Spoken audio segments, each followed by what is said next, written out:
बिस्मिल्लाहिर्रहमानिर्रहीम, अस्सलाम वालेकुम, वेलकम टू माय चैनल दावत इस्लाम। मैं हूं आपका दोस्त शफकत अली ऑफिशियल। उम्मीद करता हूं कि आप सब लोग ईमान के आला दर्जे पे होंगे। सूरतुल अल नाम के आयत नंबर 53 का तर्जमा, दरअसल हमने उस तरह उन लोगों में से बाज को बाज के जरिए से आजमाइश में डाला है ताकि वो उन्हें देखकर कहें क्या ये हैं वो लोग जिन पर हमारे दरमियान अल्लाह का फजल व करम हुआ है। हाँ, क्या खुदा अपने शुक्रगुजार बंदों को उनसे ज्यादा नहीं जानता है। सूरतुल अल नाम हाशिया नंबर 36, यानी गरीबों और मुफलिसों और ऐसे लोगों को जो सोसाइटी में अदनासियत रखते हैं, सबसे पहले ईमान की तौफीक देकर हमने दौलत और इज्जत का घमंड रखने वाले लोगों को आजमाइश में डाल दिया है।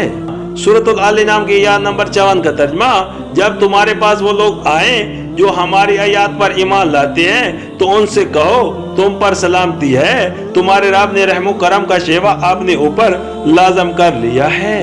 ये उसका रहमो करम ही है कि अगर तुम में से कोई नादानी के साथ किसी बुराई का इर्तिकाब कर बैठा हो, फिर उसके बाद तौबा करे और इस्लाह कर ले तो वो उसे माफ कर देता है और नरमी से काम लेता है। सूरतुल अल नाम हाशिया नंबर 37, जो लोग उस वक्त नबी करीम सल्लल्लाहु अलैहि वसल्लम पर ईमान लाए थे उनमें से बाकसरत लोग ऐसे भी थे जिनसे ज़माना जलियत में बड़े बड़े गुनाह हो चुके थे। अब इस्लाम कबूल करने के बाद अगरचे उनकी जिंदगियां बिल्कुल बदल गई थी, लेकिन मुखालिफीन इस्लाम उनको सबका जिंदगी के ऐब और अफाल के ताने देते थे। उस पर फरमाया जा रहा है कि अहले ईमान को तसल्ली दो, उन्हें बताओ कि जो शख्स तौबा करके अपनी इस्लाह कर लेता है उसके पिछले कसूरों पर गिरफ्त करने का तरीका अल्लाह ताला के यहाँ नहीं है।